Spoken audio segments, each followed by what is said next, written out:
What's up, guys? So, as promised, this is the first official online tutorial.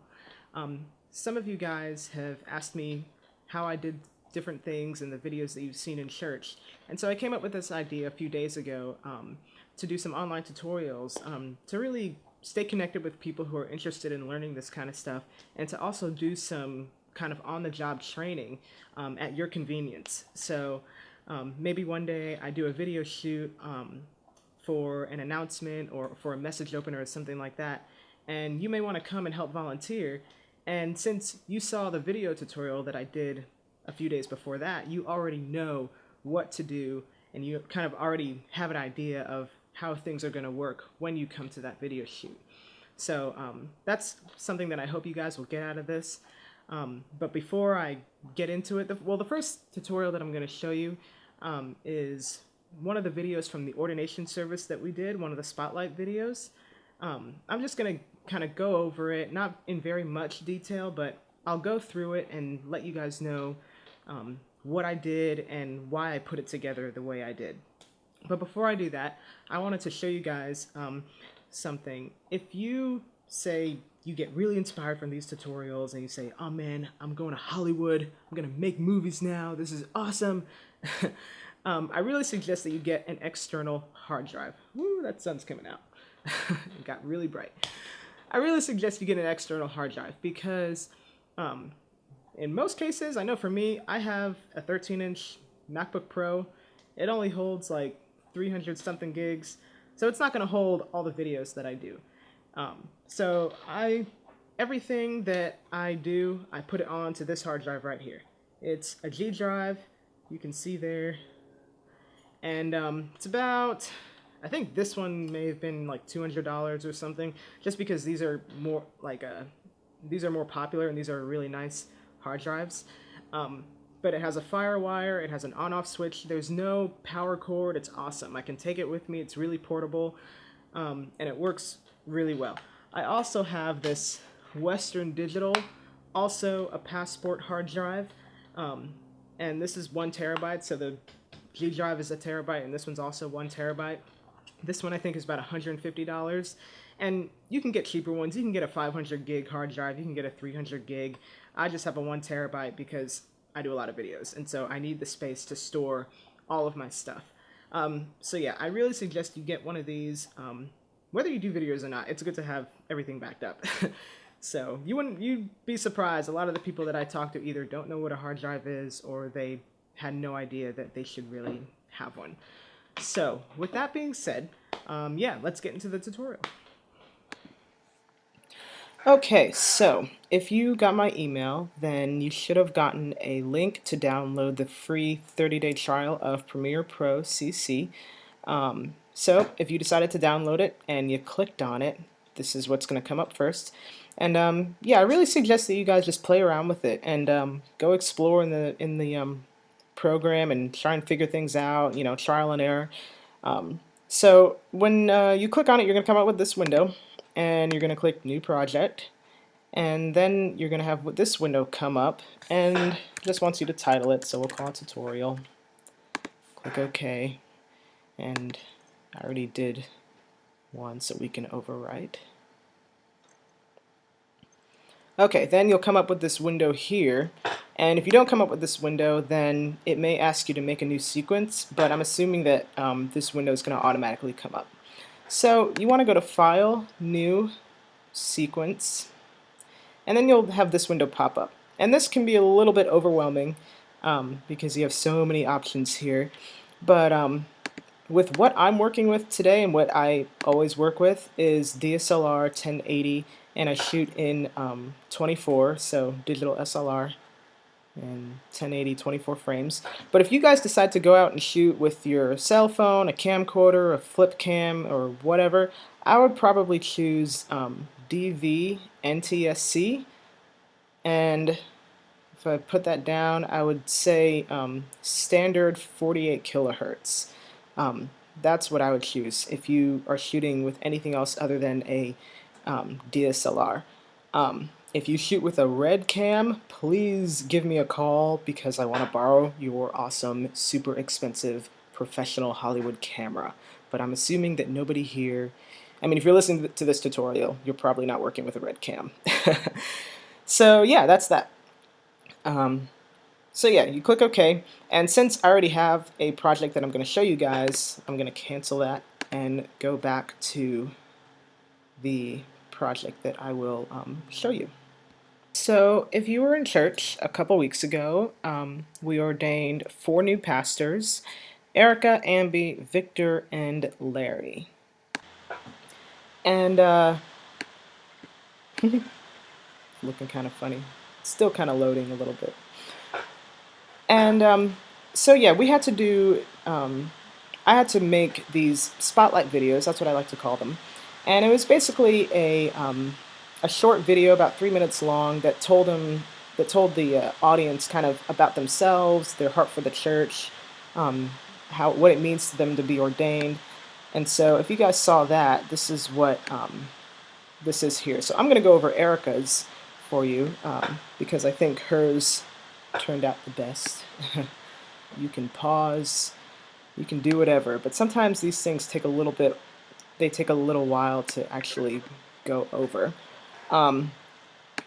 So doing interviews is, it can be a hit or miss. With Ericka, since she's naturally good on camera, she already has that charisma, she's comfortable speaking in front of people, comfortable speaking on camera for announcements, for any type of video really. Hers was pretty easy to do.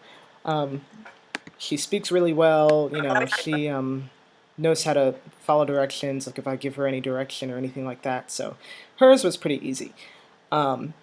So basically I have all my clips here, and I try to name them. So I named this one main part, I named this one main camera 2. So I had 2 different cameras. So this one would be camera 1, and then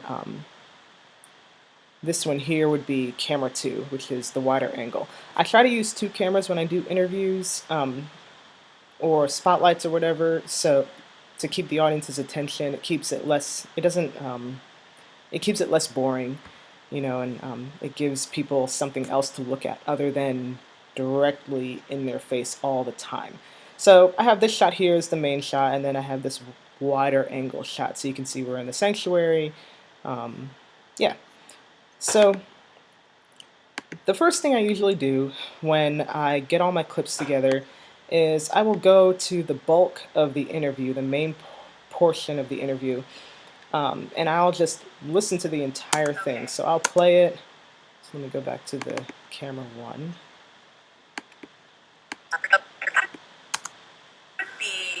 The female version of Spider-Man. So I'll literally just go through the whole thing and play it, and sometimes it can be a little tedious because I already know that I'm not going to use every bit of it, but as I listen I try to make a mental note, and I also try to make little markers, which is what that little green thing is right there. I try to make little markers in the places that I know that's what I want to use, like, oh, I really like what she said there, I'm going to use that. When we interviewed her, the whole thing, it took about 20 minutes, and so my challenge was to get 20 minutes of footage down to about 3 minutes. So you can imagine there was a lot that I had to take out. And Ericka says a lot of great things, but unfortunately I had to compromise, you know, and take out some things she may have said. I remember I was listening, I was trying to decide if I wanted to take out a part where she was talking about her going to Southeastern and kind of her background story of how she got involved with I-5 Church versus something else. And so I had to choose which one I thought was more important, or which one I thought that the audience would appeal to more, would really kind of be more interested in, I guess. But once I figure out which clips I want to use, I just move my little scrubber thing to where it needs to be, and I'll put an endpoint. And so I can either click this or press the letter I on the keyboard, and that'll give me an endpoint. And then I move it to where I want that part to end, and then I press this, which is out, or I can press O on the keyboard, and that makes an out point. So I can press O, and then I'll literally just drag it in. And that's pretty much all there is to it. And that's what I did for the whole thing of this video. You know, I listened really carefully, you know, with what I wanted to use, and there were also points where I had to cut her in mid-sentence and then add her again in the next clip to make it look like she was starting a new sentence. So, and it kind of all depends on also what the context of the interview is also. So I had Josh, Pastor Josh, asking her the questions, and so I had to make sure that she was answering the questions in full sentences and complete sentences. So when I come back here to edit it, it's a lot easier, so then I can move things around and nothing doesn't really make any sense, if that makes sense. Some other things that I added was something we call B-roll, and B-roll is basically extra footage that you kind of intersect with the main footage. And so that's what I started out with when I play it. My name is Ericka Porter. So I started out with the B-roll, and when we shot that, I literally just told her to kind of stand there, smile, look pretty, look happy, and I have this B-roll here. I have 5 kids. And I kind of told everyone to do to get together like they're best friends, you know, and be happy, be silly, and that just kind of helps to cover up the main shots. It gives it something extra. Also, another thing that keeps it from being boring. And so I started all of the videos of the pastors out as B-roll to kind of keep it consistent. So that's what I did in a few places here. Let's see if I can find another one.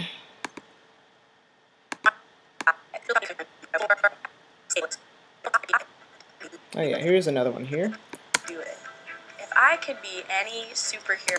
And I decided to make that black and white. Kind of changes up the tone a little bit.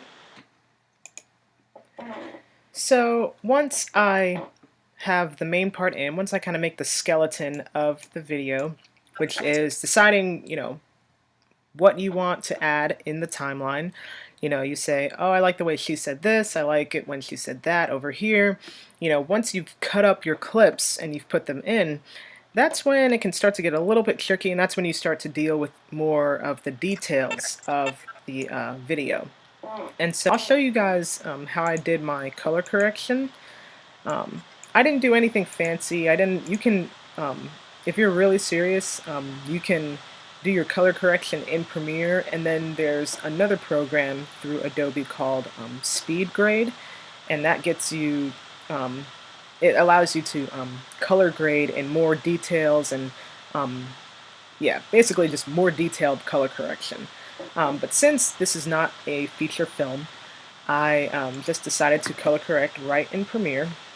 So I use three-way color corrector, so you can go over right here to effects and type in what you want, and then once you see it there, you literally just drag it into the clip. So when I click on it here, I go to Effect Controls, and I see that three-way color corrector is right there. And you have these 3 wheels here, and this is basically just your blacks, your mids, and your high tones. So, or shadows, mids, and highlights.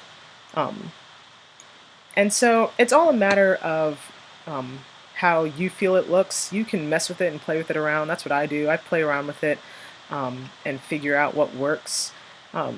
Usually if something is way too bright, or if something is way too dark, you know, you might want to lighten it up or to darken it a little bit. So for this one in particular, and you can see me adjusting it on the right hand side of the screen, as I'm adjusting the black levels here, you know, as I'm bringing it down, you can see the background, which is the shadows are getting darker and darker, and then obviously that's way too much. So it's all a matter of kind of messing with it, figuring out what you like. You know, if I'm turning the highlights up, you know, that's way overexposed, so I'm going to kind of keep it down here. You know, I don't want her to look washed out. I don't want her to look like she's a ghost, you know what I mean? But I don't want her to look too dark either. And then you can start adjusting the color of your shadows and your midtones and your highlights. So because she has blue light, you know, it's kind of that sea blue, blue-green highlight or lighting behind her on the stage, I wanted to give her a more of a blue tint in the background. So you can see me moving this pinwheel around. You see the colors changing to that purple, and you see it's more red and green. And so when I did that, you know, I wanted to kind of keep it more of that nice blue tint to it so it can match the lighting on the stage. And here you have the midtones, and you can also see her changing. You see her skin color changing a little bit. And again, like when it comes to the skin color, you know, you don't want to wash them out, and you don't want to make them look like they got a really bad tan either. So it's all a matter of, you know, adjusting to your liking and adjusting to what you feel is better. So as you can see, I moved it towards the yellow, you know, because I wanted her to look like she has a little tan. So that's that. And you can come down here, and it has a lot of other options. You have your saturation, which is basically, you know, the color of the picture. So you see as I put it up, you can see that color go a little too, it's, you know, you see her face get darker there, gets a little more orange, you know, so you want to be mindful of that. And then if I bring it all the way down here, then, you know, she's in black and white. So the saturation, you know, you really want to, again, mess to your liking, to what you think looks good. So I can't tell you how to live your life. So that's that. So yeah, that's color correction. And once I, undo, that's okay. When I close it, I won't save it, so it's okay. Once I finish color correcting, I literally just copy. So I'll right click, copy, and then I will highlight the rest of the clips here. So the rest of the clips of her talking, and then I'll right click again and say paste attributes, and then I'll get this little window up here, and I say, you know, it says paste effects, 3-way color corrector, and I say okay. And that just makes it a lot easier. It saves time, so you don't literally have to do the same thing for each clip. I can just copy and paste, because you want all of the clips to look even. You want them to look the same. So yeah, that's color correcting. And there wasn't a whole lot that I did with effects. As you can see, I added some light leaks here. Oh yeah, this might be interesting for you guys to know. Right here, I had to figure out how I wanted to make a transition. And like I said before, you know, having to cut her off in mid-sentence and then start it off again to shorten it out, I had to put a transition here, because if not, it would have just jump cut. And you'd be able to tell, like, whoa, wait a minute, she's sitting in the same spot, but she just totally switched to talking about something totally different. So that's what this is right here. So if I play it. My heart for the kids at I-5. It's really funny because when I came on... So that's what that was for there. And I only put it for, like, you know, maybe half of the screen there, as you can see, a little bit more. But yeah, I just really did that so I wouldn't have to change angles, so I wouldn't have to change shots, I mean, back to the second camera. And so, yeah, that's that. Like, to avoid a jump cut, I needed to put something over the clip so it looked more natural, basically. And here, I added some photos. I asked Ericka if she could give me some photos from when she was back in college or something like that. And so she just gave them to me, and I literally took a picture of the picture on, you know, I just laid them on the table and I took a photograph of it. And and I added them here. So it ended up looking pretty good.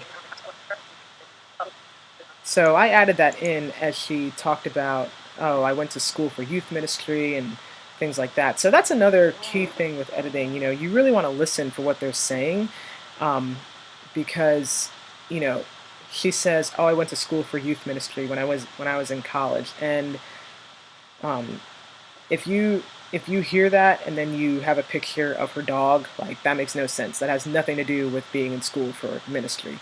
So, and she says, I was gung ho youth ministry, and that's what I went to school for. That's what so you see that, she's talking about school, her college career, and so that's why I added those pictures there. And it also added to the element of the video in that this is, in that this is she's entering a new season of her life, a new leadership role as a pastor, and so it was kind of nice to kind of add those pictures so people could look back and see where she came from. And the last thing I wanted to say is that if anyone wants to is interested in learning how to actually recreate this, if you want to recreate this whole thing, just let me know. Send me an email, Monica at i5church.com, and I will send you all of the files, all of the raw footage files that I used to make this. The only thing is that you do need a Google account, so you need to create a Google account because I'm going to be sending it through Google Drive. Yeah, so, and if you guys want, I will gladly recreate this for you, and you can literally just follow along. And it makes it a little bit easier because since it's an online thing, you can pause, you can fast forward, or, you can do it at your own pace. So, yeah, hope this helps, and hope to see you guys soon.